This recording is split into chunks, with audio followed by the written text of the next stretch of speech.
Wasn't he great? He could go on and on, yeah? I'd like for you to turn to the person next to you, look them in the eye, and I would like you to introduce yourself as an unlimited, infinitely wise, powerful, eternal creator of reality.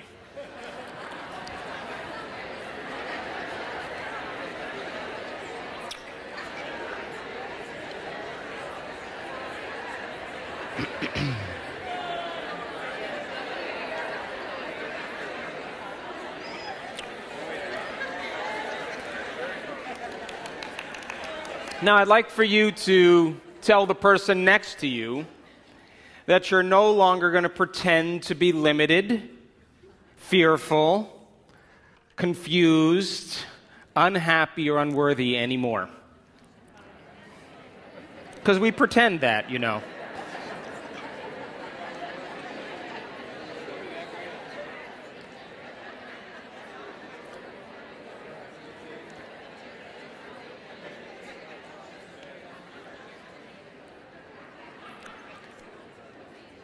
And finally, look them in the eye and tell them that you're a genius and that everything you learn, you will apply for the truth and experience of that information.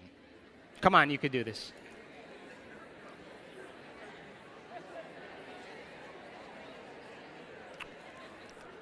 Hi.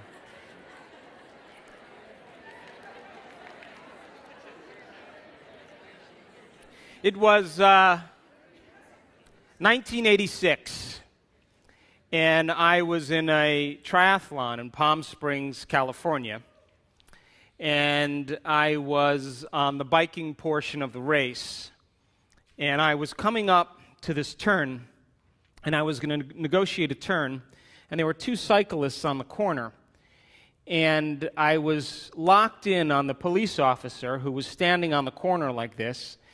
He had his hand on his knee, and he was pointing at me, and he was telling me to make the turn. He was going like this. And I was exerting all of my effort to pass these two bikers, and I kept my eye on him the entire time. And as I made the turn, he had his back to the oncoming traffic. He wasn't looking to see who was coming, so when I made the turn, there was a four-wheel drive vehicle going about 55 miles an hour that hit me from behind. And it was an 83-year-old woman who had somewhat of slow reflexes. And when I landed on the ground, the bumper was still coming towards me, so I grabbed onto the bumper and took a little ride for about 20 yards, and then she stopped short, and then I rolled down the road. Now, as I laid there on my back, I realized that this just wasn't a sprain strain. And I could feel the blood pooling in my thoracic cavity. And so they took me to JFK Hospital in Palm Springs, and I went through a series of tests, X-rays, CAT scans, MRIs. And the next morning I woke up after about 12 hours of tests, and I'll never forget because the whole side of my body was stuck to the sheets, because I was all abrased, you know. So they had to come with a squirt bottle and squirt the sheets and slowly peel them off me.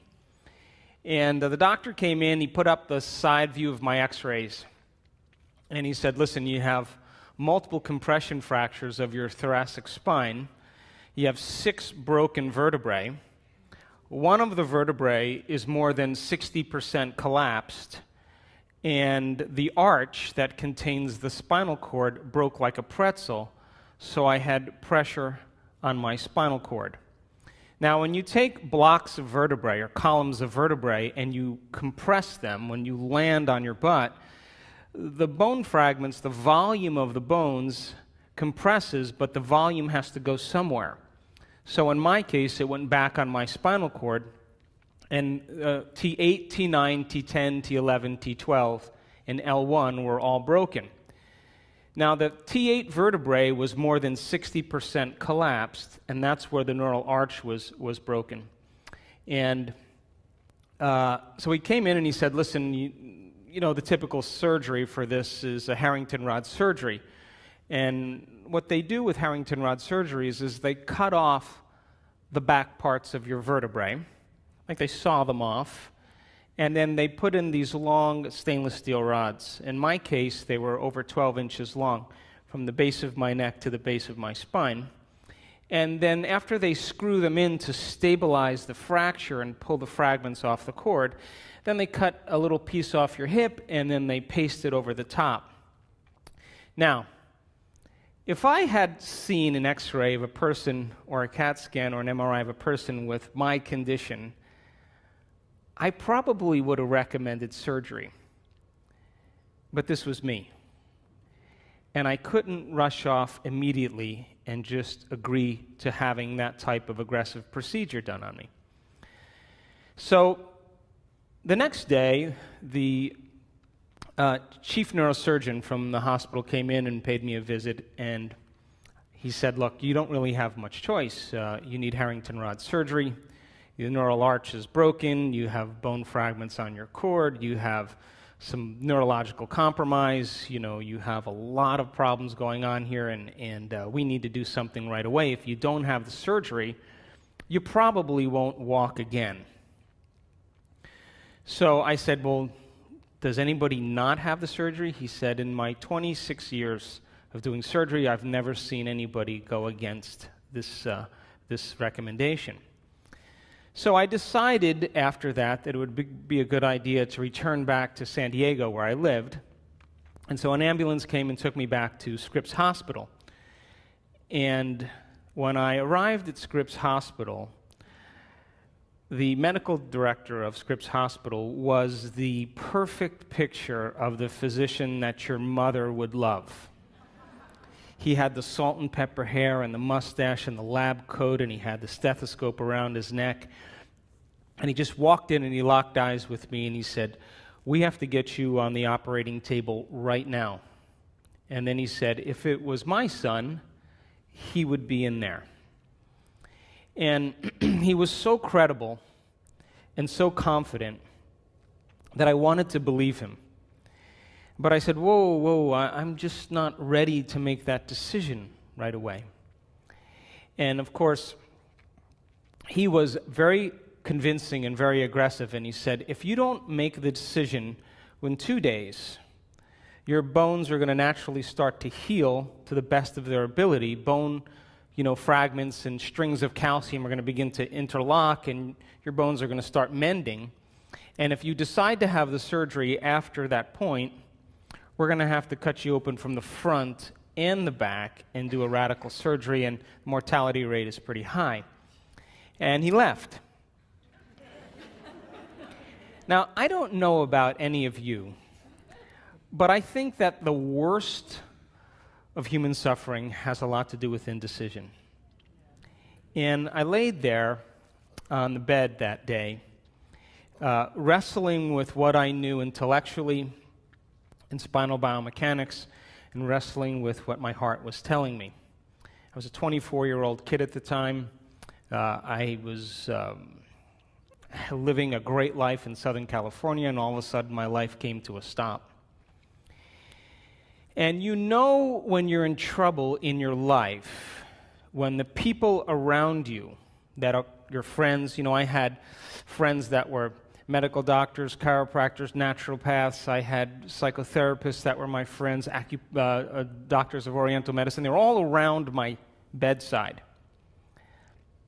And you know you're in trouble in your life when someone pats you on the shoulder and they say to you, we know you're going to make the right decision. Which really translates into, I am so happy I'm not you. And I could feel their discomfort in the room. And they filed out one at a time. And that night, I wrestled with myself for hours. And I decided that I would get one more opinion from one more surgeon before I made my final decision. And in walks this 6'2", very large man, about 320 pounds. He takes a look at my x-rays and he says, well, listen, we don't have to put 12-inch stainless steel rods in your spine. We can put 8-inch stainless steel rods in your spine and then leave them in for a year and then take them out and then put 6-inch stainless steel rods in your spine. And as he was talking, I was kind of watching him talk, but I kind of faded him out, and I started thinking about spending the rest of my life living on addictive medications and having a handicap. And I thought, well, gosh, I really don't have much to lose here. So I came back and I said, hey, Doc, don't you think that would limit motion in my thoracic spine? And he said, what? You don't have any motion in your thoracic spine. And I kind of glanced over him and I thought, maybe you don't have any motion in your thoracic spine, but I have a whole lot more motion. And I was running a martial arts studio in Pacific Beach, and I had a yoga studio a pretty large yoga studio where we were running classes, and in that moment, something clicked for me. And I knew that that wasn't an option. And so I checked out of the hospital that day without the surgery, and I went to some friends' home. And I made a deal with myself that I would do two things. That I believed in the simple concept that the power that made the body heals the body, and it doesn't happen any other way. That there's an intelligence within each and every one of us. Call it the spiritual intelligence, call it chi, call it universal mind, innate intelligence. There is an intelligence that's giving us life. That your heart beats over 2 gallons of blood per minute, over 100 gallons of blood in 1 hour, over 100,000 times in one day through 60,000 miles of blood vessels, and your vascular system is 3% of your body weight. You lose 10 trillion cells every second. One single cell goes through the order of 100,000 chemical reactions in 1 second.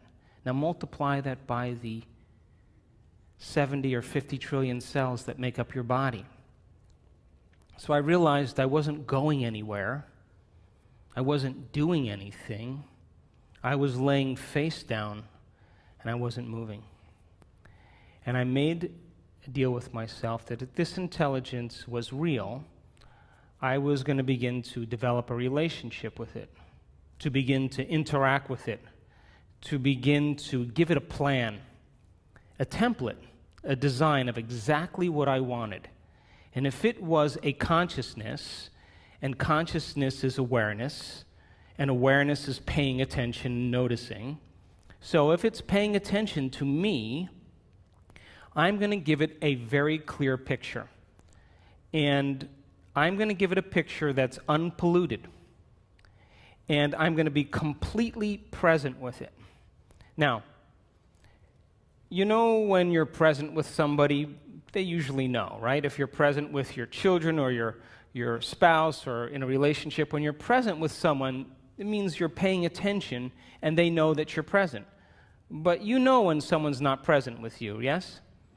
So I said, look, I am going to give a very specific reconstruction of my spine, and I'm going to start vertebrae by vertebrae, and I'm going to rebuild my entire spine. And if I lose my attention, it's not a complete picture. I'm going to stop and start all over again. Now, it's funny when we are in crisis that we spend the majority of our time focusing on what we don't want instead of what we do want. And I was frustrated and impatient and angry and resentful. And I would start out reconstructing my spine, and I'd move to the next vertebrae, and the next thing you know, I'd be thinking about, should I sell my practice or should I sell my home? And then I would start over again, and then I'd start seeing myself in my future in the worst-case scenario. And I was observing the worst outcome instead of the best outcome. And if I was the quantum observer of reality, then I had to become conscious of my unconscious thoughts. And I had to pay attention to my emotional reactions. And I went through 6 weeks of hell. And it took me hours and hours and hours to reconstruct 6 vertebrae. The second decision I made was that I wouldn't let one thought slip by my awareness that I didn't want to experience. And so that was my dark night of the soul, and I was weighing everything I knew intellectually, philosophically, for some type of experience in my life. That if this philosophy was actually true, then I should initiate it and I should have some experience. And so every morning I woke up and I would reconstruct my spine. It would take me between 2.5 and 3 hours to get a very clear image. And I would direct my thoughts and keep practicing over and over again. And right around the 6th week, something amazing happened. I went through the whole mental rehearsal from start to finish. And I got through the entire thing without losing my focus, losing my attention. I was present with the whole thing. And when I got through it, it was like hitting a tennis ball right in the sweet spot. It was like hitting a golf ball just right or cooking a really good meal. Something clicked. And from that moment forward, I knew that I was onto something. Because from that point forward, what took me 2.5, 3 hours to do, I was able to do it in about an hour and a half. And my time kept getting shorter and shorter. I didn't know it at the time, but I was increasing my level of attention. And I was wiring the idea of perfect health into my brain. And now that I was able to do it in an hour or an hour and 10 minutes or 15 minutes, I had all this extra time on my hands. So I would start to think about what it would be like to see a sunset again. You know, I just took it for granted my whole life. And all I wanted to do was just go to the beach and watch the sunset. Or sit up and have lunch with my friends again. Or use the shower. Just do the common things that we all take for granted. And I would reconstruct my spine, and then I didn't know it at the time, but I would begin to select different potentials that existed in the quantum field. And I would intentionally observe that outcome, and then I would emotionally embrace what it would feel like to be in that future experience in the present moment. And what I was doing was I was marrying a clear intention with an elevated emotion, and my body, as the unconscious mind, began to believe it was in that future reality in the present moment. And I was literally signaling new genes in new ways because my body didn't know the difference between the actual experience in my life that created the emotion and the emotion that I fabricated by thought alone to my body. It was in the event. And so, all of a sudden, I started noticing some very significant changes in my body. I started to have much less pain, and it started to be like a volume control. It just got less and less every day. And I started to notice a lot of the neurological symptoms that I was having was changing. And the moment I was able to correlate what I was doing inside of me that was producing some result outside of me, I paid attention to what I did, and I did it again. And I kept doing it.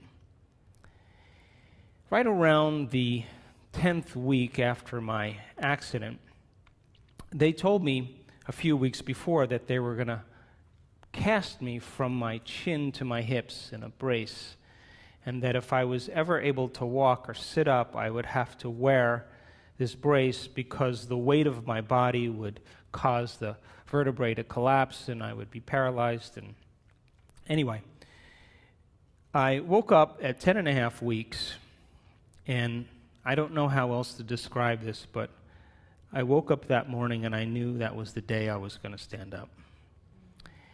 And I walked back into my life.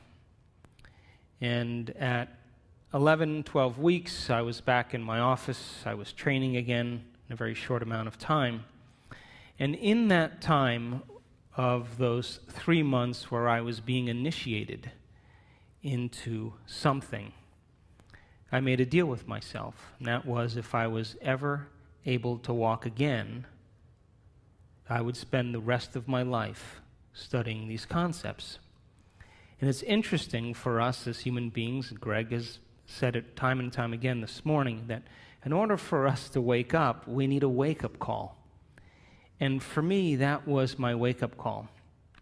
And I returned back into my life in Southern California, and I wasn't the same person. I couldn't complain about anything with my friends. What was I going to complain about? I was the happiest guy in the world. I couldn't connect with people around the same things that were once valuable to me because I was different. And I had a lot of time to myself to think, a lot of time. And so I walked back into my life, and in a very short amount of time, I moved to the Pacific Northwest, and I retreated from the world. And I studied spirituality, and I wanted to understand what this idea is. Who am I? As you learned this morning. And what am I doing here? And what is this all about?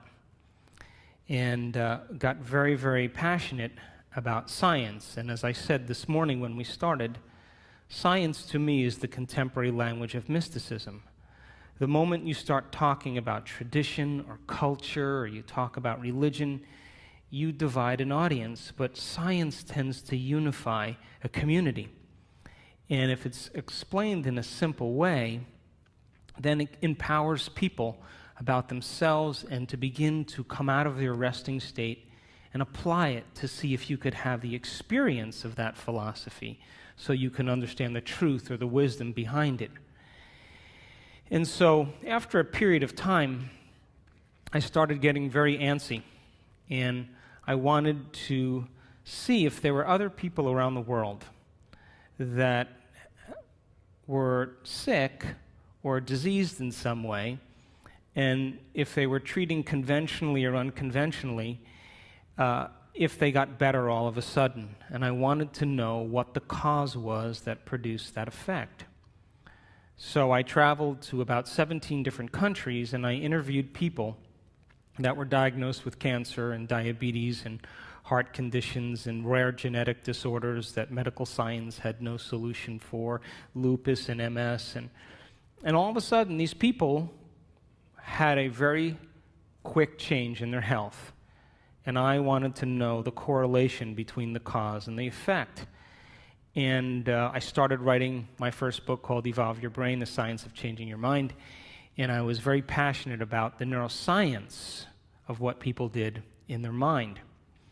And so right around that time, the movie What the Bleep came out, and Will Arntz, the producer, writer, and director of What the Bleep, approached me and said, do you want to be in this movie? This is what it's about. We're going to marry quantum physics with neuroscience, with neuroendocrinology, with genetics. We're going to tell a story about emotions and past and how people perceive their reality. So I didn't think anything of it. I said, yeah, sure, I'll be in it. And they kept calling me up after the movie was done, and they kept saying, you're going to be a rock star. And I kept saying, I don't want to be a rock star. They kept saying, you're going to be a rock star. I said, I don't want to be a rock star. And the movie became an overnight sensation around the world. And after the movie, I went through a lot of personal changes, because when you're in a position where you're giving information to people, you have to also separate yourself from the ideal to the world and have the ideal for yourself. And I reached the point where I was so busy that I wasn't actually even practicing everything that I was talking about. So it was an opportunity for me again to separate myself from the world again and start to reevaluate what was important. And so when I wrote and finished Evolve Your Brain, there were 4 principles that I saw that were common to people that had spontaneous remissions from disease.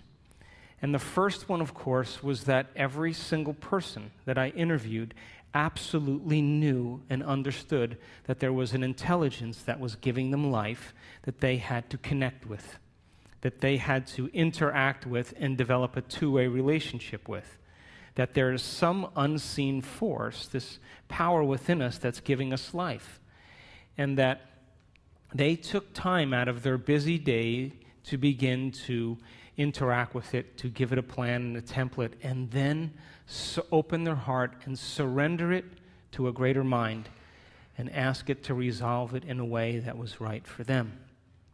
And they made it very important. Basically, they said, when my will matches your will, when my mind matches your mind, and when my love and appreciation for life matches your love and appreciation for life, you have to answer the call. And so these people were common people. They weren't nuns or monks or priests or rabbis. They weren't scholars. They weren't academics. Some of them were, but most of them were common people just like you and I. And the second thing they had in common is that they understood that it was their own mismanagement of their life and their energy that created their disease, that they were living the majority of their life in a state of pain, in a state of fear, in a state of hostility, in a state of anger. And it was those emotions from past experiences that they were still carrying around with them, and those emotions were driving certain thoughts. And those thoughts were reinforcing certain emotions, and those emotions were driving the same thoughts. And the way you think and the way you feel creates a state of being. And I say that thoughts are the language of the mind and the brain, and feelings are the language of your body. And how you think and how you feel creates your state of being. And so these people got caught up in the cycle of thinking and feeling in the same way for so long that it became their familiar state of being. And they said that they had to break the habit of being themselves. That the redundancy of that cycle of thinking and feeling and thinking over time conditions your body to memorize that state as well as your conscious mind. And whenever the body becomes the mind, that's called a habit. A habit is when your body is your mind.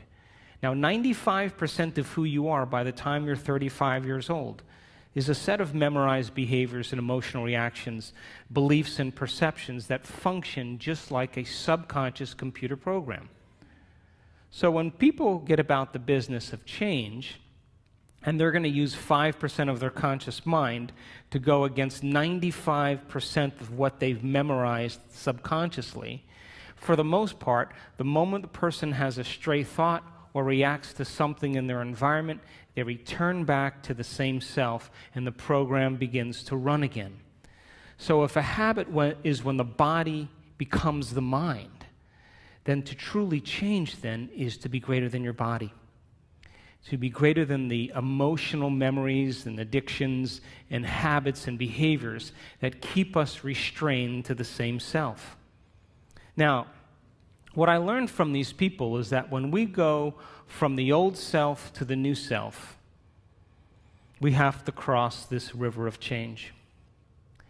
And the moment we no longer think the same way, or no longer act the same way, or no longer feel the same way, the moment we begin to become conscious of our unconscious self, that's the moment we step in the river of change.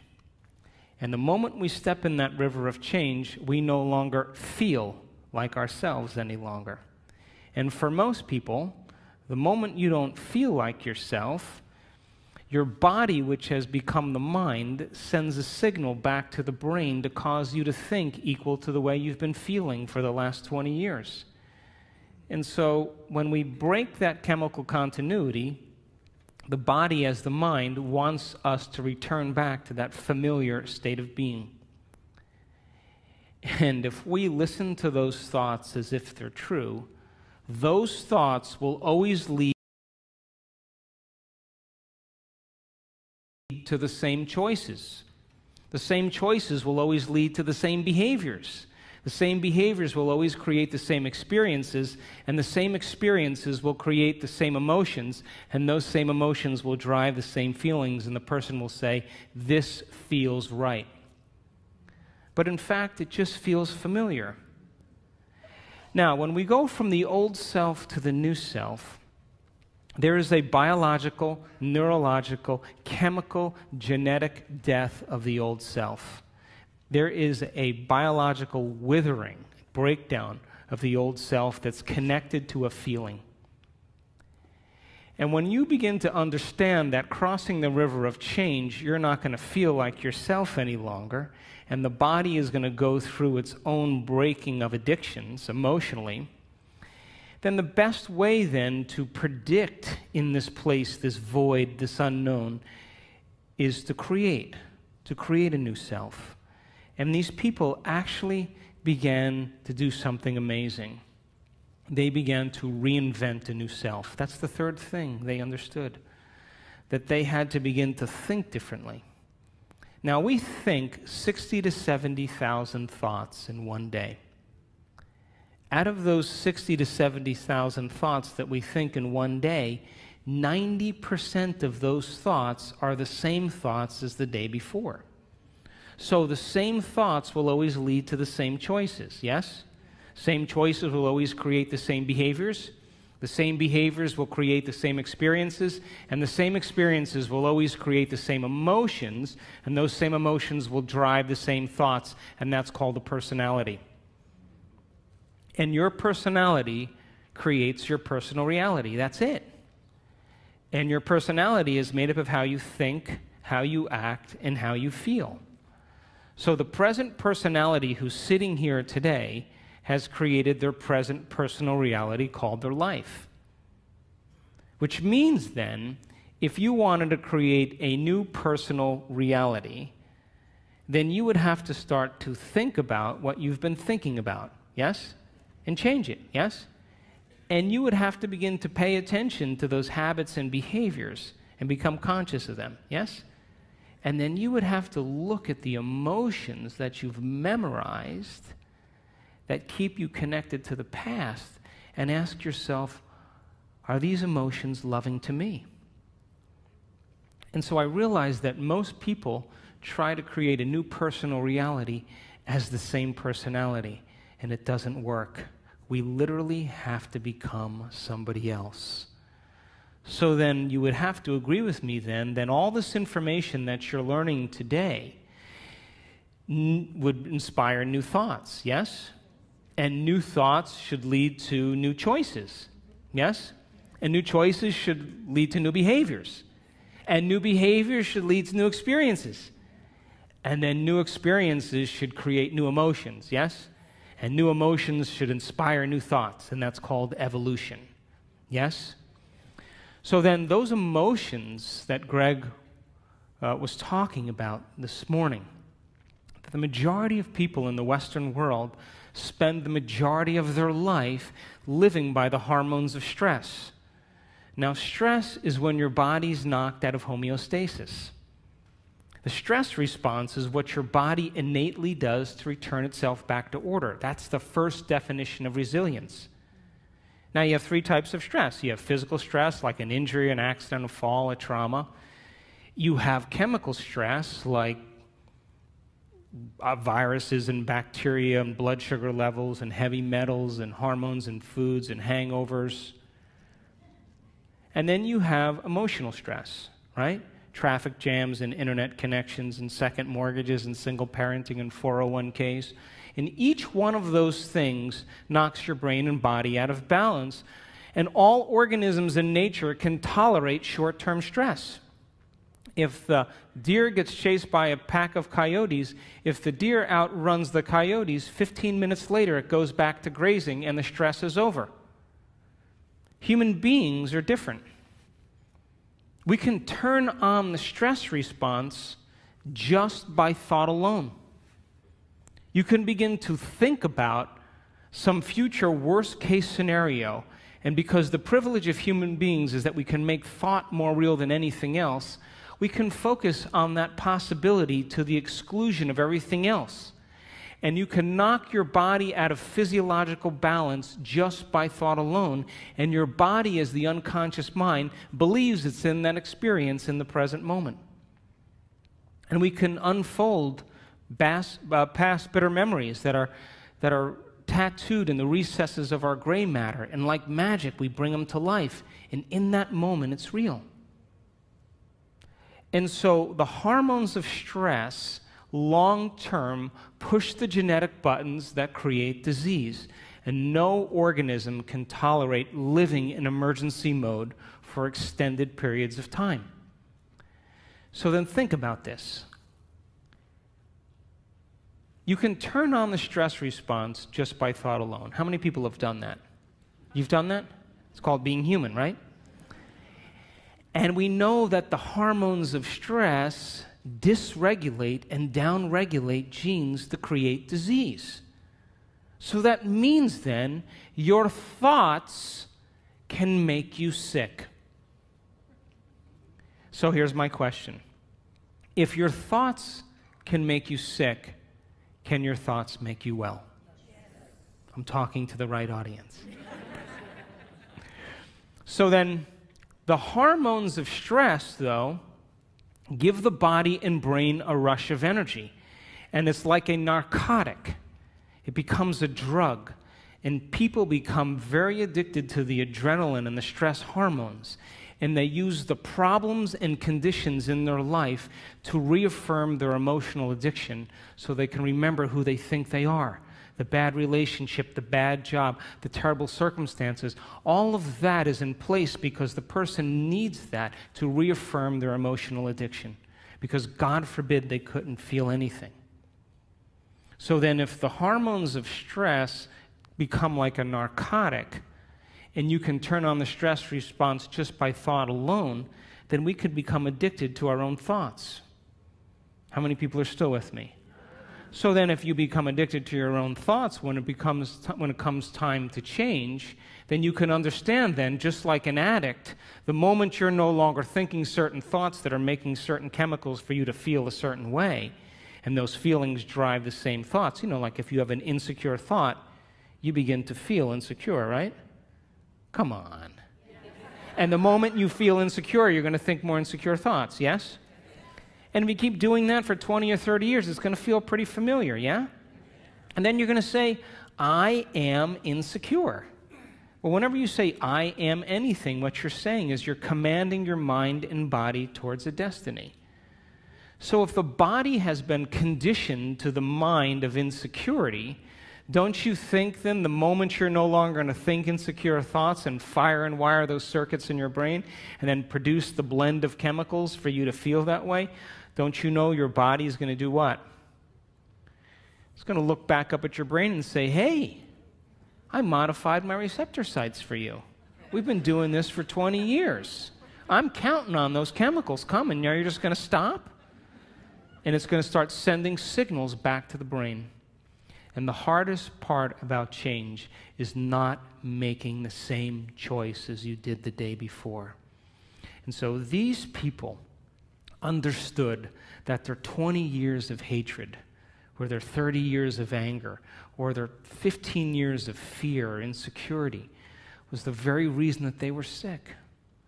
And because feelings and emotions are the end product of past experiences, and we can remember experiences better because we can remember how they feel, if the environment signals the gene and the environment produces a chemical reaction, then as long as you're feeling the same way every single day, there's no new information coming from the environment, and you keep signaling the same gene. How many people are with me? So then the emotions of anger and aggression and hurt and hostility and hatred and prejudice and fear and anxiety and insecurity and hopelessness and powerlessness and depression, guilt and shame, those are all familiar emotions to us because we've experienced the events correlated with them. How many people are still with me? And it's those emotions that are derived from the hormones of stress. And if you keep knocking your body out of balance, that imbalance becomes the new balance, and you're headed for some type of disease. And these people began to realize that they had to change that.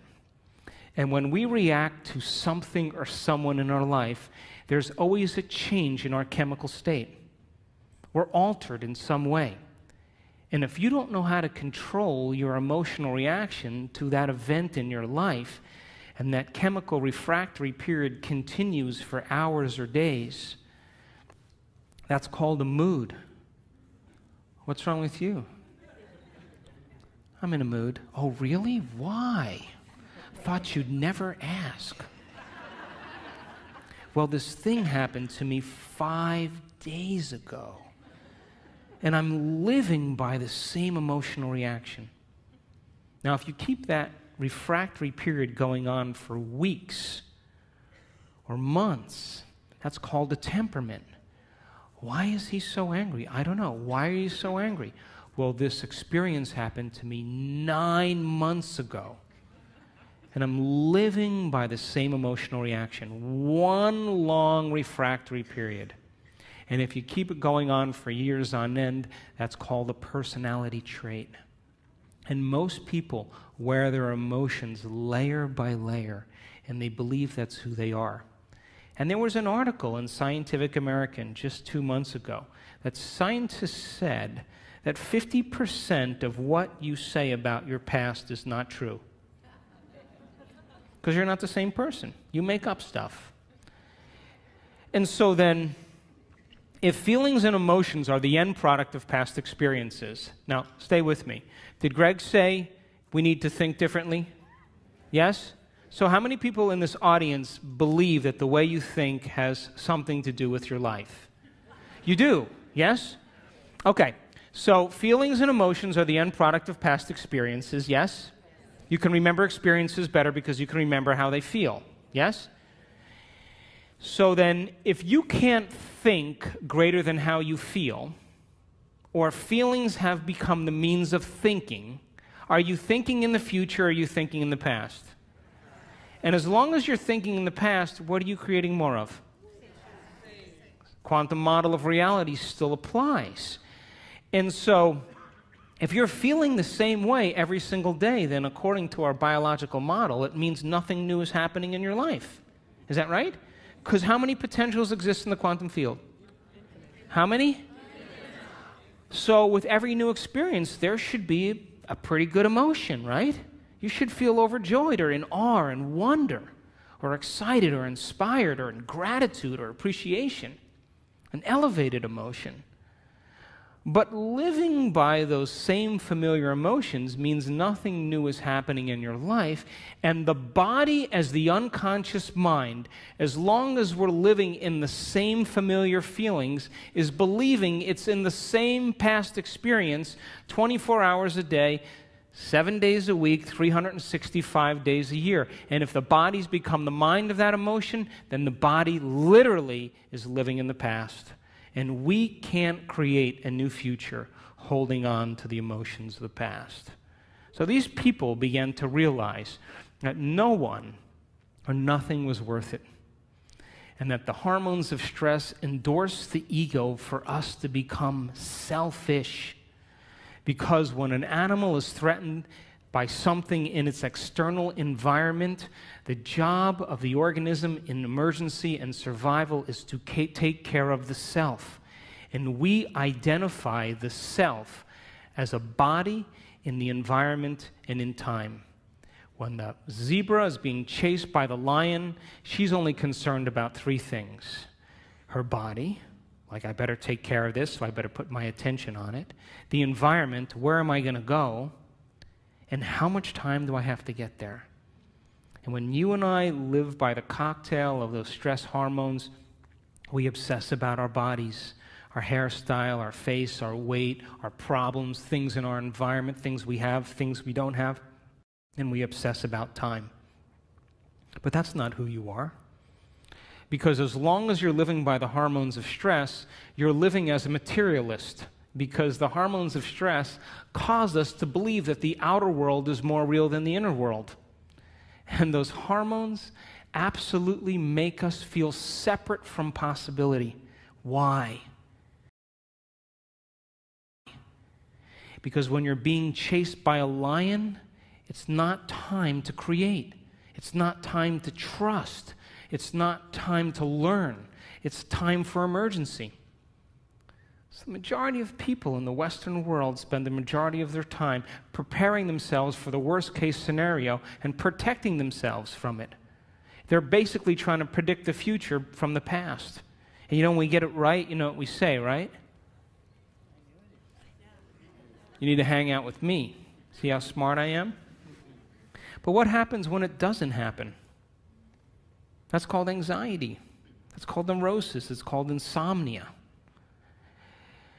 And so when we live by the hormones of stress and we're defining reality by our senses, we become materialists because we feel separate from possibility, and all of our attention goes on our bodies, the environment, and time.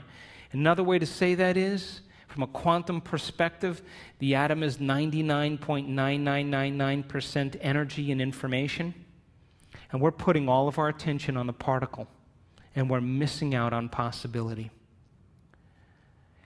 And so these people had to hit a point of crisis where they finally started taking their attention off their outer world and started to ask themselves some bigger questions. Who am I? What is a greater expression of myself? What would I have to change to be happy? Who in history do I admire that I want to be like? And they began to contemplate and speculate and rehearse who they were going to be if they got better. And the mere process of thinking about who they were going to be began to change their brain. And when you marry a clear intention is a thoughtful process, with an elevated emotion, that's a heartfelt process, you move into a new state of being. And as they began to remind themselves every single day of who they no longer wanted to be, and they reminded themselves every day of who they did want to be, they began to cause their brain to fire in new sequences and new patterns and new combinations. And whenever you make your brain work differently, you're changing your mind. Because according to neuroscience, mind is the brain in action. Mind is the brain at work. So they reminded themselves every day of who they wanted to be, and they began to fire and wire new circuits in their brain that became the very platform of the foundation of who they would become. But here's the point. They said, I'm not getting up from this meditation until I feel like that person. Now, the privilege of being a human being is that we can make thought more real than anything else. And when the thought in their mind became the experience, their heart began to open, and their body, as the unconscious mind, began to believe it was in that new future, in the present moment, and they were literally signaling new genes in new ways ahead of the environment. And as they began to fall in love with themselves and gave thanks before it was made manifest, the emotional signature of gratitude means the event has already happened. And so now they were giving their body a taste or a sampling of the future in the present moment. And every day they did it over and over again. And they were unmemorizing emotions that kept them connected to the old self. And they were reconditioning the body to a new mind and to a new emotion. And that heart of theirs began to open. And they went from selfish to selfless. And they moved from a state of survival to a state of creation. And when they were no longer thinking and feeling in the same way, they moved into the fourth quality. They had long moments where they lost track of time and space. What they were doing in their inner world became so real to them that when they opened their eyes, they thought it would be 20 minutes later, and it was an hour and 20 minutes later. And when they did that, that magnificent forebrain, the crowning achievement of the human being, the frontal lobe, the creative center, it has connections to all other parts of your brain. And when you're asking open-ended questions like, what would it be like? How would it have to be? The frontal lobe, like a great symphony leader, looks out of the landscape of the entire brain and begins to select different networks of neurons and seamlessly pieces them together to create a new mind. And the moment the brain begins to fire in tandem, the frontal lobe creates a picture. And that picture is called an intention. And when you can make that picture more real than anything else, and you begin to feel inspired by it, your body's no longer living in the past. Now it's living in the future. And every day, as they no longer fired and wired the same circuits in their brain and emotionally signaled the same genes in the same way, they were moving into stasis. And then they began to reverse the process. And a new state of being is a new personality. And a new personality creates a new personal reality. So, after I wrote Evolve Your Brain, and after What the Bleep, you know the most common question people asked when I was traveling around the world? How do you do it? How do you do this stuff? Why is it so hard to change? I mean, what do you do? And so we started teaching workshops around the world, and we were doing introductory levels. And we were using science and brainwave technology and breaking it down, heart coherence, so people could understand how powerful they really were. And so we started teaching these workshops after What the Bleep, and for the first year and about 3 or 4 months, guess what happened? Nothing. I don't know if if it was me or just whatever it was, but there wasn't a lot happening. And then after about 1.5 years or so, we started getting these emails. You know, people coming to the events, and the first line of every email was always the same. You're not going to believe this. My 20 years of hatred towards my father, you know, I just decided I didn't want to hate any longer, and my acid reflux went away. What do you know? Did I signal a new gene in a new way? And people started to correlate what they were doing. They were actually practicing it consistently, not as something that they had to do, but something that they wanted to do because they believed it was possible. And if you knew that you were a creator of reality, that your thoughts have something to do with your destiny, if you knew that on a gut level, would you ever miss a day? Never miss a day. And would you ever let a thought slip by your awareness that you didn't want to experience? And so when we started seeing the feedback started to come in, people started saying, hey, I'm feeling better, things are starting to happen in my life. That was, for me, the most important point in my career, because I knew on some level that we were making a difference in people's lives.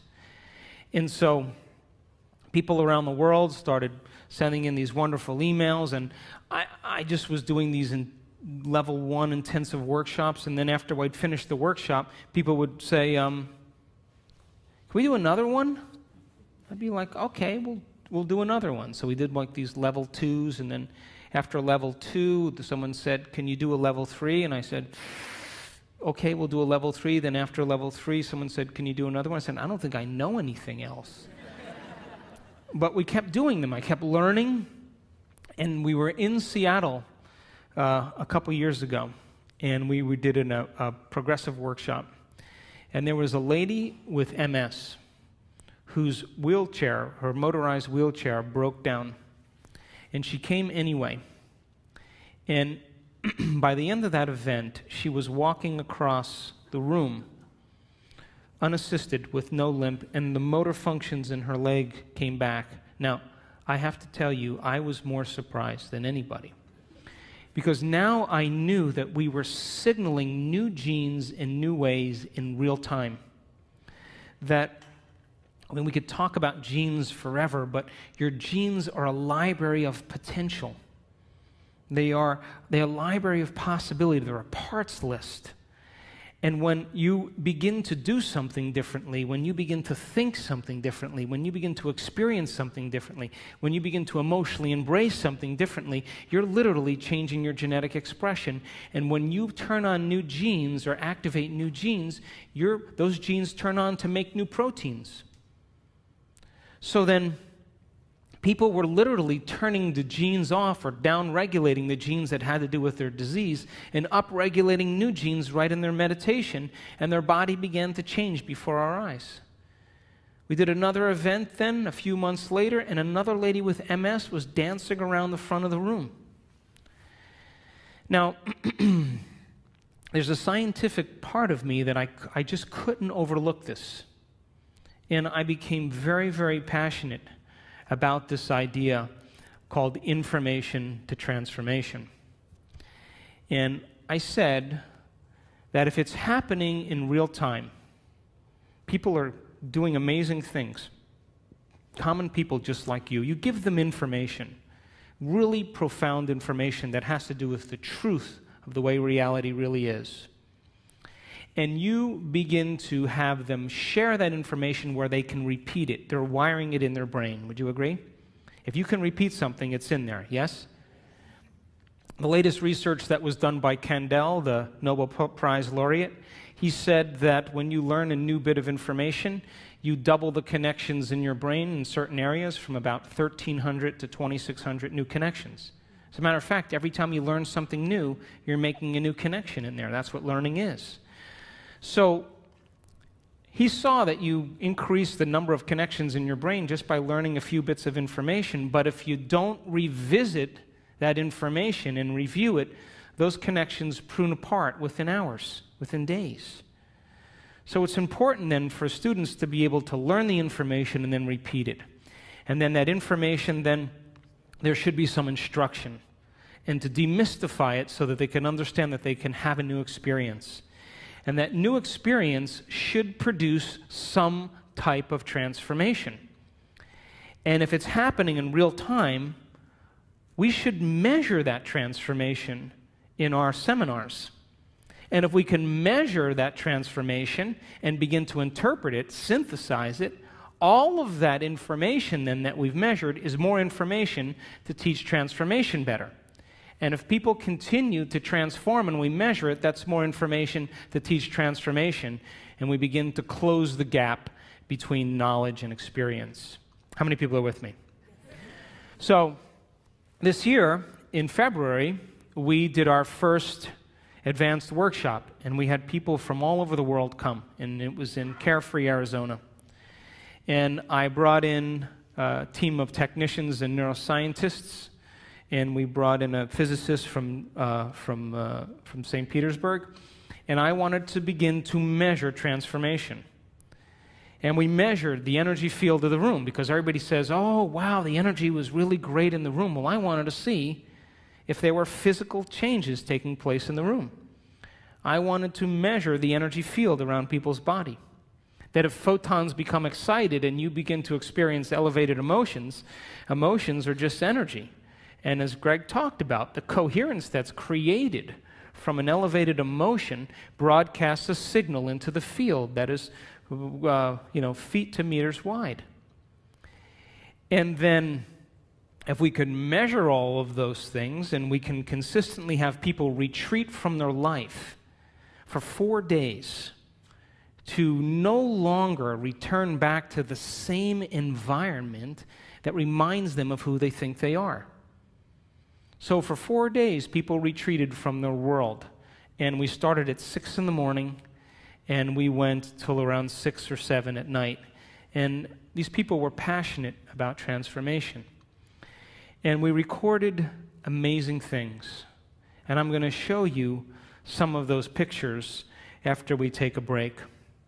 But it begs the question then, if your personality creates your personal reality, and you walk back into your life every single day, and you see the same people, and you go to the same places, and you do the same things at the exact same time, then it's your external environment that's turning on different circuits in your brain, causing you to think equal to everything that you know.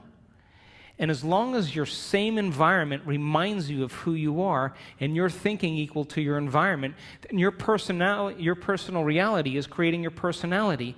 And there's a dance between the biology in your inner world and the experience in your outer world, and that tango is called karma. So then to change then, is to be greater than your environment, to be greater than the conditions in your world, to be greater than the circumstances in your life. And every great person in history knew this, whether it was William Wallace or Mahatma Gandhi or Joan of Arc or Martin Luther King, the Wright brothers, to have a vision, an idea, and to begin to no longer keep doing the same things, as Greg said, because all of the adversity in our life is to initiate us into greatness. It's to call out something greater in us. And so these people retreated from their life for 4 days, and they took away the constant stimulation that reminded them of who they were long enough to change their brain and body to be ahead of their environment. And so we measured some amazing things in these people. We saw people with chronic diseases all of a sudden have normal bodies again. We've had people in our work that were diagnosed with rare genetic disorders. My thinking was, if I knew the things from the people that had spontaneous remissions that I studied, what those commonalities were, we should be able to reproduce them, right?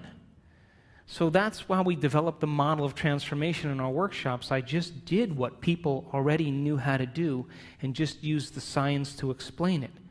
But we had to get people to reproduce it, because anything that's repeatable is a scientific law, or verges on a scientific law. So I wanted to see if we kept doing it, if we were able to produce some type of consistent change. And we started to see some pretty amazing things take place.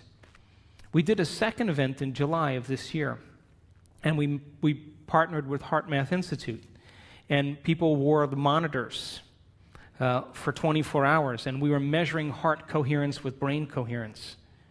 And I'll show you some pictures of some amazing people that sustained heart coherence for hours. It became a skill. As Greg said, once you know how to do it, you know how to do it. So when we live by the hormones of stress and all of the energy goes to these hormonal centers and away from the heart, of course the heart is going to be the first organ that's starved of energy. And when we live by the hormones of stress, we will always try to force the outcome. We'll always try to push and make it happen, because we are matter trying to change matter. And one of the things I learned in studying people that did amazing things in these workshops is I watched a lady for a whole hour. I watched her brain on the scan, and her brain was working so hard. And as I watched it over and over again, watched it over and over again, watched it over and over again, the more she tried to change, the worse her brain got. And I went up to her afterwards and I said, how was that for you? And she said, I had the worst meditation of my life.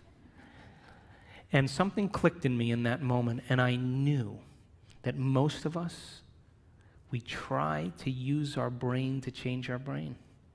We try to use the ego to change the ego. We try to use the program to change the program, and it only endorses it. And in that moment, something clicked, and I knew that they had to become pure consciousness, that they had to get beyond their body, get beyond their environment, and get beyond time. Because when you become pure consciousness, and we have all the biological and neurological machinery to do this, by the way, you come preloaded with everything you need. You don't need anything else. That when you forget about yourself, when you become nobody, no one, no thing, nowhere, no time, and you become pure consciousness, a thought impossibility. The moment you are consciousness, now you have dominion over your body. Now you can change something in your environment, and now you can create some future time. And the moment we saw people become pure consciousness, and we will talk about that after the break, the brain naturally gets organized. The hormones of stress, when we are under the gun of the fight or flight nervous system, the brain and the heart move out of rhythm. It's like a group of people playing the drums all at the same time with no rhythm. It's noise. And that's what happens to the neural network in the heart and the neural networks in the brain. And they actually, if you saw the brain on a functional scan, it begins to compartmentalize. Different compartments of the brain are no longer communicating with each other because different communities are saying, hey, it's not a time to communicate now. There's a tiger on our back here. We got to run. And so the long-term effects of stress causes the brain to move into what's called high beta brainwave patterns, like driving your sports car in first gear. And different compartments of the brain no longer communicate with each other. And if you were to measure that on a brain scan, it's very erratic patterns. The moment you become pure consciousness, you forget about yourself. That's my definition of creation. The moment that happens, the brain goes, thank God he's out of the way. Now I can get organized again. The operator is finally gone for a few minutes. And we started in that event, in that February event, teaching people how to become pure consciousness. And when that happened, we saw their hearts get highly coherent. We saw their brains get highly coherent. And it's kind of an irony. If you want to change something about your body, you got to forget about your body.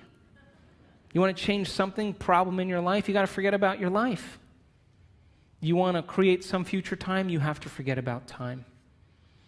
And you have to become no face, no gender, no profession. You have to become pure consciousness. And we saw it over and over again that 91% of our people that had their brains scanned in our first event had a more than 80% change in their brain for the better. And there was no drugs, there was no, therapies. They just went through the process of observing their thoughts and becoming conscious of their unconscious thoughts because they're no longer being distracted by their environment. Pay attention to their behaviors and their actions and look at the body as the mind and the emotions and master that. In the first day, the energy in the room, we measured it. Guess what happened to it? It went down. Because people were breaking all their emotional ties to their known familiar life. But when we went to that next day and they became pure consciousness, the energy in the room began to rise. And when we saw that, it was miraculous. And we measured the energy as it began to continuously improve. And when we did our event in July, we started seeing people having enormous amounts of energy that were stored in their body travel up through their heart and into their brain. And we captured people with a full-on Kundalini experience, full-on ecstasy in their brain. And they were common people just like you. And boy, I tell you what, after that experience, they could care less about their checking account. They could care less about their problems. And we saw one lady move into such a state of ecstasy. We were watching her on the camera, on the screen like this. And all of a sudden, we saw her brain get very organized. The front of the brain talking to the back of the brain, the back with the front, side to side. Strong level of coherence. And all of a sudden, she went into this high consciousness state called gamma brainwaves. And gamma brainwaves is super consciousness. And I looked at that screen, and I looked at the neuroscientist, and I looked at him again, and I said, I think she's in ecstasy. And we turned around, and she had tears running down her face. She was so connected to something greater. She didn't want the experience to end. I'm going to show you pictures of her brain. She wanted the moment to elongate. She felt so connected, and all of a sudden, when that posterior pituitary turned on and released all that oxytocin into her brain, guess what it did to the amygdala where all the stress circuits are? It anesthetized, it shut down fear, it shut down hostility, it shut down sadness. Those circuits are turned off when oxytocin is like that. And the heart begins to open its vascular channels and motility increases, and she feels connected to something greater. And she would never try to force the outcome in that moment. She's already connected to the outcome. She's trusting in the outcome. And we saw it with more than one person. And so the concept of information to transformation is to empower you that it's possible, that all of this information and science and everything that's coming out right now is for us to do something with. And this is a time in history where it's not enough to know. It's a time in history to know how. And when you give common people the opportunity to understand the truth about themselves, and then you inspire them to go out and try it, to try it like a scientist. Hey, I'm going to change the way I think and feel. I should see some effect in my life. And the moment I can correlate the feedback in my life with what I did, I'm going to do it again. And so we've had people around the world heal themselves of all kinds of conditions. We've had people win the lottery. We've had people create new opportunities for themselves, because nobody is so special to be excluded from this phenomenon. And the phenomenon is that you are a creator. And when you live by the hormones of stress, you forget that, and so do I. And when we live by the hormones of stress, we are always trying to change matter by being matter. We're being a brain trying to change a brain. We're being matter trying to change something in our life. But when people begin to understand how to apply these principles and they begin to practice them and make them a skill, and the more you practice it, the better you get at it. So think about this. What if you woke up in the morning and instead of getting out of bed and doing the same thing as you did the day before and going through the same routine as you did for the last 5 years, what if you woke up in the morning and you said, you place your hand over your heart and you say, I'm going to teach you what it feels like to be noble today. I'm going to train you to know what abundance is. And you begin to marry a clear intention with an elevated emotion, and you memorize that feeling, and you're able to maintain that modified state of mind and body your entire day. Get ready, because something unusual is going to happen in your life. That's the law. And the hardest part about all of this, hardest part, is simply making the time to do it. Making time for our precious selves to decide then, well, geez, I want to be wealthy and abundant. Well, if I want to be wealthy and abundant, then I can't feel lack, because a wealthy person never feels lack. And if I feel lack, I'm going to attract lack. Gold only attracts gold.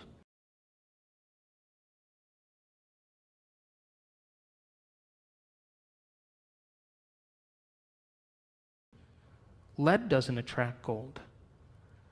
And so then when we see our life now as an initiation, and we have to meet the conditions in our life from a greater level of mind every day, then wouldn't it be a good idea every day to ask yourself a question like, what is the greatest expression of myself that I can be today?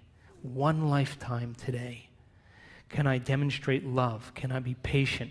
Can I be filled with energy and enthusiasm? Can I give? Who in history do I admire that I want to be like? And you begin to rehearse a new way of being and begin to install the neurological hardware in your brain so you have the circuits in place that when you open your eyes, you're somebody else. And you get that heart-centered emotion going. You move out of these survival centers, and the moment you open your heart, it's a fact. The Heart Math Institute did the research. Take a clear intention and marry it with an elevated emotion, and you change matter. You alter DNA at a distance, because the thoughts you think are like the electrical charge in the quantum field, and the feelings that you emote are like the magnetic charge. And how you think and how you feel broadcasts an electromagnetic signature that influences every single atom in your life. So what are you broadcasting every day? So if you were able to practice it and change your brain and body ahead of the environment every day, then, you know, your friends would go, you look different. Did you change your hairstyle? No. No. Really? Did you shave your mustache? No, never had a mustache. Really? Did you lose weight? No. No. Whoa. Wow, something's different about you. because they're sensing a change in energy. And when you change your energy, you change your life. How many people are with me? So, great time to be alive, would you agree? We signed up for this. But listen, you can't stand up and in the name of spirituality say, hey, let's all live in gratitude, and get in your car and be like, hey, get out of the way, cut people off. What's that? That's like, eating a delicious, vegetarian organic breakfast and then spending the rest of your day eating junk food. That you have to lay down we have to lay down the very thing we used our whole life to get what we want for something greater to happen. And it means that all of the conditions in our outer world somehow reflect some aspect of us. And if you want peace in the world, you better not be arguing with your coworker. It doesn't work that way. And if you want to experience true fascination for life, make time for fascination. I was in Barcelona a little ways back, and I was invited to speak to the ministry of all the ministries in the government there, 17 different ministries. And they're in a crisis right now. And the one thing I didn't want to be was some know-it-all American, And I said, how do you become supernatural? You got to start doing what's unnatural. When there's a crisis and everybody is in lack, that's the time to give. When everybody else is in fear, that's the time to demonstrate courage. When everybody else is hostile and judging, that's the time to show compassion. And if we can continuously do over and over again what is so unnatural, sooner or later will become supernatural. Wouldn't you agree? So then if you're working on your anger and your frustration, and I'm working on my fear and my anxiety and my judgment, and I'm taking care of me and you're taking care of you, then everybody was doing that, we would sooner or later start to see some change in the world. Yes? So then we have to begin to start somewhere. And the place we start then is looking within and beginning to look at some of those emotions that keep us anchored to the past, that literally begin to break us down. And if a person can move into an elevated state of being every day, and they understand that they're signaling new genes just by doing that, just by doing it. If you have that understanding, you will produce greater results. You take a group of hotel maids from Latin America, and you watch them in one day move mattresses around and move beds and move furniture, and you follow the amount of activity they do, and you watch how much they eat. They did this experiment. They found that all of these maids were actually burning more calories than they were eating, and they were actually surpassing the Surgeon General's requirement for exercise.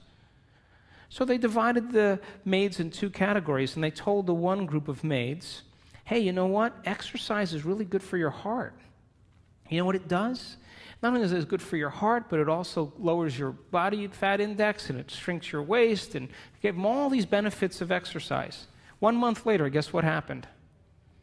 Maids were doing the exact same thing that they were always doing, but they lost weight, their heart rate went down, they had a smaller waist size, lean body mass went down. Why? Because they had intention behind what they were doing. They assigned meaning to what they were doing. And so, if a group of elderly men can retreat from their life for 5 days and go to a retreat center north of Boston, all these men in their 70s and 80s, and they were told to act like they were 22 years younger. Just pretend. And they had, magazines with Mickey Mantle and Joe DiMaggio and Marilyn Monroe movies, and, and they had papers with current events. And for 5 days, they hung out with other men, and they just pretended like they were 22 years younger. They took height measurements, weight measurements, range of motion measurements, finger length measurements, extremity measurements, and cognitive tests. At the end of 5 days, guess what? 60% better scores on cognition. Finger lengths, all of them longer. Range of motion, all improved. Some of them were playing touch football again without their canes. Who are you pretending to be?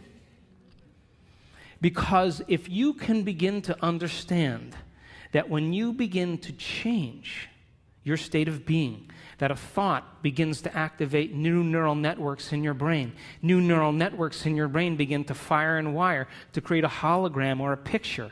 That hologram or picture signals the limbic brain to make neuropeptides, and neuropeptides are chemical messengers that signal hormones, and hormones and neuropeptides begin to dock on receptor sites of cells, and cells begin to get a new message and signal new genes, and new genes make new proteins, and new proteins means the expression of life, and the expression of life is equal to the health of your body, just by changing a thought. So then, if you woke up every morning and you pretended to be genius of the universe, unlimited mind, healthy, you would probably have to stop on the side of the road with your pen and write down the download that you were getting from the field because you never thought in that way. And so you and I have been hypnotized and conditioned into believing that we need a reason for joy, that we need a reason to give thanks. We need a reason to feel inspired. That's the old model of reality, of Newtonian physics, of cause and effect. Wait for something outside of you to change how you feel inside of you. And the moment you feel better inside of you, you pay attention to who caused it outside of you. And that event's called a memory. That's cause and effect. Quantum model of reality, as Greg said, is about causing an effect. Begin to change how you think and feel, broadcast a whole new electromagnetic signature, and give thanks before the event is made manifest. Materialists would never do that, but the quantum mind, the immaterialist, always does that, because the moment you begin to observe a new future, that's called intention, with an elevated energy, you are causing infinite waves of possibility to begin to collapse into new patterns of information called your life. But if you're observing your life from the same level of mind every day, and you begin to anticipate the next experience based on your past, I'm curious, tell me where the unknown is going to show up in your life. Is there any room for that? It would just be too inconvenient. The alien ship landed in the back. Are you kidding me? Dancing with the Stars is on tonight. Can they come back tomorrow? I'm busy. This is inconvenient. So this is a time in history where we have to meet these challenges with a greater level of mind. And we can't keep doing the same things, thinking the same thoughts, performing the same actions, and living by the same emotions and secretly expecting our life to change. We have to meet all of these challenges, and we have to be the heroes and the heroines that begin to leave a legacy in this particular time. There's a stigma that you and I have been conditioned into believing that all leaders get it in the end. Abraham Lincoln, Martin Luther King, William Wallace, Joan of Arc, they all got it in the end. It's a subconscious conditioning that leaders somehow pay the price with their life. You ever see a group of birds that all move in the same direction? You ever see the fish that all swim in the same? If you study that phenomenon in biology, that's called emergence. You would think that there's a leader, like it's a top-down phenomenon. Turns out there's no leader. It's a bottom-up phenomenon. Everybody is leading. There's one mind, one consciousness. So you can't take out all leaders if everybody's leading now, could you? So this is a time in history where emergence is the model, that we have to lead by example. And all of this information is to empower you to understand that it's possible. So we'll take a 10, 15-minute break. Come on back. I want to show you some slides of some of those pictures. Thanks for listening.